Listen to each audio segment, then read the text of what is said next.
ಬಹಳ ನಿನ್ಗೆ ಒಂದು ಬೇಸರನೇ ನಂಗೆ ತರ್ತಾ ಇದೆ. ಅಲ್ಲ ಇವಾಗ ಸುರಕ್ಷಿತ ತಾವು ಹೇಳ್ತಾ ಇದ್ರಿ ಬೇಸರ ತರ್ತಾ ಇದೆ ಅಂತ, ಬಹುಶಃ ಅಷ್ಟು ಹೇಳಿದ್ರೆ ಮಾತ್ರ ಆಗಲಿಕ್ಕಿಲ್ಲ. ಏನ್ ಕ್ರಮ ಕೈಗೊಳ್ಳುತ್ತೆ ಸರ್ಕಾರ ಅನ್ನೋದು? ನಾನು ಈಗಾಗಲೇ ಯೋಚಿಸಿದ್ದೆ. ನಾನು ಈ ವಾರ ಮೊದಲನೇ ವಾರದಲ್ಲಿ ನಾನು ಬಾರ್ ಕೌನ್ಸಿಲ್ ಅಧ್ಯಕ್ಷರನ್ನ, ನಮ್ಮ ವರದಿಗಾರರ ಒಕ್ಕೂಟದ ಅಧ್ಯಕ್ಷರನ್ನ ಎಲ್ಲರನ್ನೂ ಕೂಡ ಕರೆಸಿ ನಾನು ಒಂದು ಇದ್ರ ಬಗ್ಗೆ ಒಂದು ಇತ್ಯರ್ಥ ನಾನು ಮಾಡ್ಬೇಕು ಅಂತ ಇದ್ದೆ. ಓಕೆ ಹೇಳಿ ಹೇಳಿ ಹೇಳಿ ಹೇಳಿ. ಈಗ ಎರಡು ಮಾರ್ಗ ಇರೋದು ಭಾರದ್ವಾಜ್. ಒಂದು ಪೊಲೀಸವರು ತಮ್ಮ ಒಂದು ಕಾರ್ಯವನ್ನ ಅವ್ರ ಪಾಡಿಗೆ ಅವ್ರು ಮಾಡ್ತಾ ಹೋಗೋದು. ಎರಡನೇದು, ನಾನೊಬ್ಬ ಕಾನೂನು ಸಚಿವಾಗಿ ನಾನೇ ಒಬ್ಬ ವಕೀಲ ವೃಂದದಿಂದ ಬಂದಿರುವಾಗ ನನ್ಗೆ ವಕೀಲರು ಮಾಡ್ತಾ ಇರೋದು, ವಕೀಲರ ಕೆಲವು ವಕೀಲರು ಮಾಡ್ತಾ ಇರೋದು ಸರಿ ಇಲ್ಲ ಅಂತ ಆದಾಗ ನಾನೇನಾದ್ರು ಈ ರೀತಿ ಒಂದು ಯೋಚನೆ ಮಾಡ್ಬೇಕಲ್ವಾ?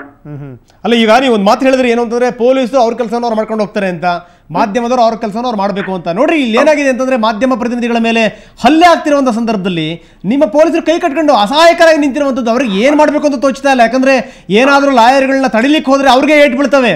ಅಂದ್ರೆ ಪೊಲೀಸರು ಪ್ರಪ್ರಥಮ ಬಾರಿಗೆ ಜೀವ ಭಯವನ್ನು ಎದುರಿಸ್ತಾ ಇದ್ದಾರೆ. ಅದನ್ನ ಅರ್ಥ ಮಾಡ್ಕೋಬೇಕು ತಾವುಗಳು, ತಮ್ಮ ಸರ್ಕಾರ. ಇಲ್ಲ, ನಾನು ಈಗಾಗಲೇ ಶಂಕರ್ ಬಿದ್ರಿ ಅವರು ಕಳೆದ ಒಂದು ಪ್ರಕರಣ ಆದಾಗ್ಲೇನೆ ಏನ್ ಕ್ರಮ ತಗೊಂಡಿದ್ರು ಅಂತ ನಿಮ್ಗೆ ಗೊತ್ತಿದೆ. ನಾನು ಇವತ್ತು ಕೂಡ್ಲೆ ನನಗೆ, ಯಾಕಂದ್ರೆ ದೂರದಲ್ಲಿರೋದ್ರಿಂದ ನನಗೆ ವಿವರಗಳು ಗೊತ್ತಿಲ್ಲ, ನಾನು ಕೂಡ್ಲೆ ಇವಾಗ ಜ್ಯೋತಿ ಪ್ರಕಾಶ್ ಮಿರ್ಜಿ ಜೊತೆ ಮಾತಾಡಿ ಏನು ಪ್ರಕರಣ ಅಂತ ತಿಳ್ಕೊಂಡು ಅವ್ರು ಏನ್ ಕ್ರಮ ತಗೊಳ್ಬೇಕು ಅಂತ ನಾನು ಸೂಚನೆ ಕೊಡ್ತೇನೆ. ಸರ್, ತಾವು ಒಂದು ಮಾತು ಹೇಳಿದ್ರಿ, ಬಾರ್ ಕೌನ್ಸಿಲ್ ಸದಸ್ಯರ ಜೊತೆ ನಾನು ಮಾತಾಡ್ತೀನಿ, ಜೊತೆಗೆ ಮಾಧ್ಯಮ ಪ್ರತಿನಿಧಿಗಳ ಸದಸ್ಯರ ಜೊತೆಗೂ ಕೂಡ ನಾನು ಮಾತಾಡ್ತೀನಿ ಅಂತ. ಬರೀ ಈ ರೀತಿ ರಾಜಿ ಮಾಡಿಸುವಂತದ್ದು, ತ್ಯಾಪೆ ಹಾಕೋದ್ರಿಂದ ಇಂಥ ಸಮಸ್ಯೆಗಳು ಬಗೆಹರಿಯುತ್ತವಾ? ಅಲ್ಟಿಮೇಟ್ಲಿ ಎರಡೂ ಕೂಡ ನಮ್ಮ ಸಮಾಜದ ವರ್ಗಗಳು. ಅಲ್ಲ ಖಂಡಿತ ಒಬ್ರು ಇಬ್ರು ವರದಿಗಾರರು ತಪ್ಪು ಮಾಡಿದ ತಕ್ಷಣ ನಾವ್ ಇಡೀ ಮಾಧ್ಯಮವನ್ನೇ ಬೈಲಿಕ್ಕೆ ಆಗೋದಿಲ್ಲ. ಸುರೇಶ್ ಜಿ, ನೀವು ಒಳ್ಳೆ ಮಾತನ್ನ ಹೇಳಿದ್ರಿ. ಬಹುಶಃ ತುಂಬಾ ಹೆಮ್ಮೆಯಿಂದ ಹೇಳ್ತಿರುವಂತದ್ದು ಏನು ಅಂದ್ರೆ, ತಾವು ರಾಜಕಾರಣಿಗಳ ಗುಂಪಿನಿಂದ ಹೇಗೆ ಹೊರಗಿದ್ದೀರಿ ಅನ್ನೋದಕ್ಕೆ ಎಲ್ಲದಕ್ಕೂ ಒಂದು ಕಾರಣಗಳಿರ್ತವೆ. ನೀವು ಹೆಂಗೆ ಒಳ್ಳೆ ಹೆಸರುಗಳಿರ್ತಾವ ಹಂಗೆ ಒಳ್ಳೆ ಹೆಸರುಗಳು ಇದ್ದಂಥವ್ರು ಇದ್ದಾರೆ. ಜೊತೆಗೆ ಏನಂದ್ರೆ ಮಾಧ್ಯಮದವರು ಒಂದು ಉತ್ಸಾಹದಿಂದ ವರದಿ ಮಾಡುವಂಥ ಸಂದರ್ಭದಲ್ಲಿ ಎಲ್ಲದೂ ಕೂಡ ಸರಿಯಾಗುತ್ತೆ ಅಂತ ನಾವೇನು ಹೇಳೋದಿಲ್ಲ. ಆದರೆ ಏನು ನಡೆಯುತ್ತೆ ಅದನ್ನು ನಾವು ಜವಾಬ್ದಾರಿಯುತವಾಗಿ ಜನರ ಬಳಿ ಕೊಡುವಂಥ ಒಂದು ಪ್ರಯತ್ನವನ್ನು ಮಾಡ್ತಾ ಇದ್ದೀವಿ. ನಮಗೆ ರಕ್ಷಣೆ ಇಲ್ಲ ಅಂತಂತಂದ್ರೆ ಬಹುಶಃ ನಾವು ಏನು ವರದಿ ಮಾಡಬೇಕು, ಏನು ಕೊಡ್ಲಿಕ್ಕೆ ಸಾಧ್ಯ? ನಾವು ಸತ್ಯಾಂಶ ನಾನು ಹೇಳ್ದಂಗೆ ವಕೀಲರ ಒಂದು ನಿರ್ದಿಷ್ಟ ವರ್ಗ ಪದೇ ಇದೇ ಒಂದು ಕಾರ್ಯ ಮಾಡ್ತಾ ಬಂದಿದೆ, ಬಹಳ ಹಿಂದೆಯಿಂದನೂ ಕೂಡ ಮಾಡಿದೆ ಅದು. ಸೊ ಅದಕ್ಕೋಸ್ಕರ ಇದಕ್ಕೊಂದು ಇತಿಷ್ಠೆ ಹಾಡಬೇಕು. ಈ ಮಾಹಿತಿನ ಪೂರ್ತಿ ತರಿಸ್ಕೊಂಡು ಯಾವ್ದು ಏನಾಯ್ತು ತಿಳ್ಕೊಂಡು ನಾನು ಕ್ರಮ ತಗೊಳ್ಬೇಕು. ಖಂಡಿತ ಅಲ್ಲ. ಈಗ ತಪ್ಪಿತಸ್ಥರ ವಿರುದ್ಧ ಕ್ರಮ ಕೈಗೊಳ್ತೀರಾ ಅಥವಾ ಇದೇ ರೀತಿಯ ಸಂಧಾನಗಳು, ಇದೇ ರೀತಿ ರಾಜಿ ಮಾಡಿಸುವಂತ ಕೆಲಸಗಳು? ಐ ಥಿಂಕ್ ತಪ್ಪಿತಸ್ಥರ ಮೇಲೆ ಕ್ರಮ ತಗೊಳ್ಳೇಬೇಕಾದ ಒಂದು ಪ್ರಸಂಗ ಇವಾಗ ಪೊಲೀಸರಿಗೂ ಬಂದಿದೆ, ಆ ಸೂಚನೆ ಕೊಡಬೇಕಾದ ಸ್ಥಿತಿ ಬಂದಿದ್ದೀವಿ ನಾವು. Thank you very much Suresh, ನಿಮಗೆ ಧನ್ಯವಾದಗಳು. ಯಾಕಂದ್ರೆ ಅಟ್ಲೀಸ್ಟ್ ನೀವು ಮಾತಾಡುವಂತ ಒಂದು ಧೈರ್ಯನಾದ್ರೂ ತೋರಿಸಿದ್ರಿ. ನಿಮ್ಮ ಗೃಹ ಸಚಿವರು ಮಾತಾಡ್ತಿದ್ದಂಗೆ ಫೋನ್ ಕಟ್ ಮಾಡ್ಬಿಟ್ರು, ಯಾಕಂದ್ರೆ ಉತ್ತರ ಕೊಡೋಕ್ಕಾಗದೇ ಬಹುಶಃ ಎಂತ ಒಂದು ಅಸಹಾಯಕತೆ. ಥ್ಯಾಂಕ್ ಯು ವೆರಿ ಮಚ್ ನಮ್ಮ ಜೊತೆ ಮಾತಾಡಿದ್ದಕ್ಕೆ. ಸೊ ಇದು ಇವತ್ತಿನ ಸ್ಥಿತಿ. ಅಟ್ಲೀಸ್ಟ್ ಸುರೇಶ್ ಕುಮಾರ್ ನಮ್ಮ ಜೊತೆಗೆ ಸುದೀರ್ಘವಾಗಿ ಮಾತಾಡಿದ್ರು, ಆದರೆ ಗೃಹ ಸಚಿವರಿಗೆ ಪಾಪ ಮಾತಾಡುವಷ್ಟು ಕೂಡ ವ್ಯವಧಾನ ಇರಲಿಲ್ಲ.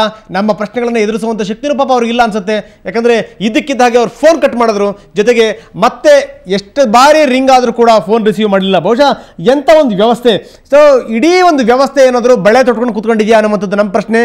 ದಯವಿಟ್ಟು ಒಂದು ವ್ಯವಸ್ಥೆ ಅನ್ನುವಂಥದ್ದು ಉತ್ತರ ಕೊಡಬೇಕು ಇಲ್ಲಿ ಅಂತ. ಯಾಕಂದರೆ ಪೊಲೀಸ್ ಅಧಿಕಾರಿಗಳು ಏನು ಬಾಯಿ ಬಿಡ್ತಾ ಇಲ್ಲ, ಸಂಬಂಧಪಟ್ಟಂಥ ಸಚಿವರುಗಳು ಏನು ಬಾಯಿ ಬಿಡ್ತಾ ಇಲ್ಲ, ಜೊತೆಗೆ ಏನು ಯಾವ್ಯಾವ ಅಧಿಕಾರಿಗಳು ಏನೇ ಕ್ರಮ ಕೈಗೊಳ್ಳಬೇಕು ಅದು ಯಾವುದೂ ಕೂಡ ಯಾರೂ ಕೂಡ ಬಾಯಿ ಬಿಡ್ತಾ ಇಲ್ಲ. ಬರೀ ಏನು ಅಂದರೆ ತ್ಯಾಪೆ ಹಾಕುವಂಥದ್ದು, ಬರೀ ಅಡ್ಡಗೋಡೆ ಮೇಲೆ ದೀಪ ಇಟ್ಟಂಥ ಉತ್ತರವನ್ನು ಕೊಡುವಂಥದ್ದು. ನಿಜಕ್ಕೂ ಒಂದು ನಾಚಿಕೆಗೇಡಿನ ಸಂಗತಿ ಇದು ಈ ನಿಟ್ಟಿನಲ್ಲಿ. ಬನ್ನಿ ಮತ್ತೆ ನಾನು ಮಾತಾಡ್ತೀನಿ. ನಮ್ಮ ಪ್ರತಿನಿಧಿ ರವಿ ಈಗ ನಮ್ಮೊಂದಿಗೆ ನೇರ ಸಂಪರ್ಕದಲ್ಲಿದ್ದಾರೆ. ರವಿ, ತಾವು ಹೇಳ್ತಾ ಇದ್ರಿ ಎಷ್ಟು ಜನ ವಕೀಲರು ಹಲ್ಲೆ ಮಾಡ್ತಾ ಇದ್ರು ಅಂತ ಮಾತಾಡ್ತಾ ಇದ್ರಿ. ನಮ್ಮ ಕ್ಯಾಮರಾಮನ್ ಜೊತೆಗೆ ಮಾತಾಡಿ ಅಲ್ಲಿನ ಸ್ಥಿತಿ ಹೇಗಿದೆ, ನೀವು ಆಚೆ ಈಚೆ ಎಲ್ಲ ನೋಡ್ತಾ ಇದ್ದೀರಿ?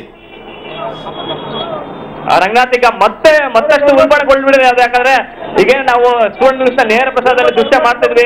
ಲಾಯರ್ಗಳ ದೌರ್ಜನ್ಯದ ಬಗ್ಗೆ ನಾವು ಹೇಳ್ತಾ ಇದ್ರಿ. ಇದೇ ಸಂದರ್ಭದಲ್ಲಿ ಮುಖ್ಯವಾಗಿ ಸುವರ್ಣ ನ್ಯೂಸ್ ವರದಿಗಾರರು ಮತ್ತೆ ಕ್ಯಾಮ್ರಾಮನ್ನ ಟಾರ್ಗೆಟ್ ಮಾಡಿದ್ದಾರೆ. ಇದೇ ಒಂದು ಹೆಲ್ಮೆಟ್ ಇಂದ ಮತ್ತೆ ನಮಗೆ ಮೇಲೆ ಹಲ್ಲೆ ಮಾಡಕ್ ಬರ್ತಾರೆ. ಇಲ್ಲಿ ಸಾಕಷ್ಟು ಪರಿಸ್ಥಿತಿ ಉಲ್ಬಣಗೊಂಡಿದೆ. ಯಾಕಂದ್ರೆ ಇದೇ ಹೆಲ್ಮೆಟ್ ಇಂದ ರೋಡ್ ಚಿಕ್ಕ ಮಾಧ್ಯಮ ನೀವು ಸುವರ್ಣ ನ್ಯೂಸ್ ಅನ್ನೋ ಒಂದು ಪ್ರವೃತ್ತಿ ಇಲ್ಲಿ ಮುಂದುವರಿಸಿದ್ದಾರೆ. ಯಾಕಂದ್ರೆ ಸಾಕಷ್ಟು ಲಾಯರ್ಗಳು ಕೂಡ ಇಲ್ಲೇ ಇದ್ದಾರೆ. ಲಾಯರ್ಗಳು ಮತ್ತೆ ಪೊಲೀಸರು ಒಂದು ಜಟಾಜಟಿ ನಡೀತಾ ಇದೆ.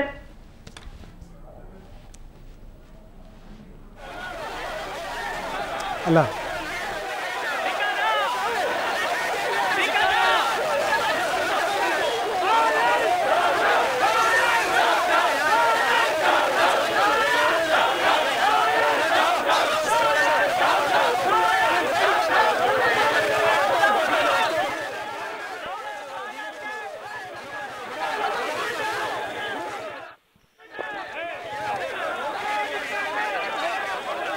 ಯಾವ್ದೇ ಕಾರಣಕ್ಕೂ ಅವರು ಒಂದು ನೋಡಿ ಕರೀತಾ ಇದ್ದಾರೆ, ಬನ್ನಿ ನಿಮ್ಗೆ ನಾವು ನಿಮ್ಮನ್ನ ಟಾರ್ಗೆಟ್ ಮಾಡ್ತೀವಿ ಅನ್ನೋದು ಒಂದು ಮುಖ್ಯವಾದ ಒಂದು ಅಂಶ.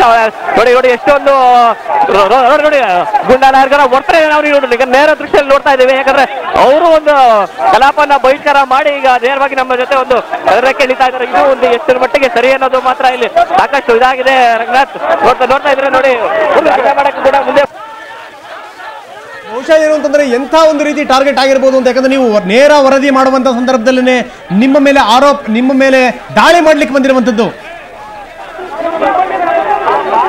ಖಂಡಿತವಾಗಿ ಯಾಕಂದ್ರೆ ನಾವು ಏನು ಇಲ್ಲೇ ಒಂದು ಪರಿಸ್ಥಿತಿ ಯಾವ ರೀತಿ ಇದೆ ಸಾಕಷ್ಟು ಭಿನ್ನವಾಗಿದೆ. ಯಾಕಂದ್ರೆ ಮುಖ್ಯವಾಗಿ ಲಾಯರ್ಗಳು ಏನಂದ್ರೆ ಈ ಲಾಯರ್ಗಳೇ ನಮ್ಮನ್ನ ನೇರವಾಗಿ ಟಾರ್ಗೆಟ್ ಮಾಡುವಂಥದ್ದು. ಯಾಕಂದ್ರೆ ಮುಖ್ಯವಾಗಿ ಸುವರ್ಣ ನ್ಯೂಸ್ ಪ್ರತಿನಿಧಿ ಅಂದ್ರೆ ಅವ್ರನ್ನ ಒಂದು ನೇರವಾಗಿ ಟಾರ್ಗೆಟ್ ಮಾಡ್ಬೋದು. ಯಾಕಂದ್ರೆ ನೋಡಿ ನಾವೀಗ ದೃಶ್ಯಗಳನ್ನು ನೋಡ್ಬೋದು. ರವಿ, ನೀವು ಹಾಗೆ ನೀವು ಸಂಪರ್ಕದಲ್ಲಿದ್ದೀರಿ, ನೋಡ್ತಾ ಇದೀವಿ ನಾವು ದೃಶ್ಯಾವಳಿಗಳನ್ನ. ನೇರವಾಗಿ ವರದಿ ಮಾಡುವಂತ ಸಂದರ್ಭದಲ್ಲಿ ನಮ್ಮ ಪ್ರತಿನಿಧಿಯ ಮೇಲೆ ಹಲ್ಲೆಗೆ ಬಂದಿರುವಂತದ್ದು.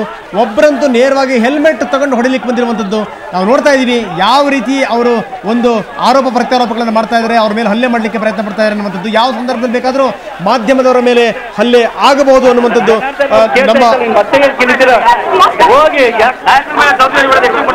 ಯಾರು ನೀವು ಹಂಗೆ ಇದ್ರೆ ಅವರು ಹಂಗೆ ನಿರ್ಣಯ ಮಾಡ್ಕೊಳ್ಳಿ. ಇದೇನು ದೌರ್ಜನ್ಯ ಯಾರು ಮತ್ತಲ್ಲ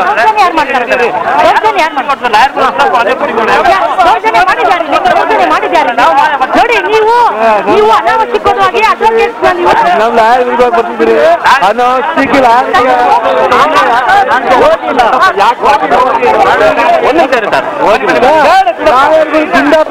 ಗುಂಡಾನ್ ಬರ್ತಿದ್ದೀವಿ ಅಲ್ವಾ?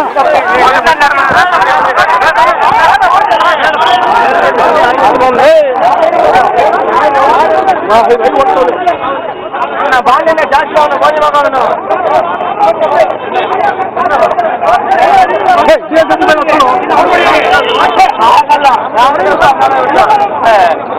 ರಂಗನಾಥ್ ಆಚೆ ಕಲ್ತೆ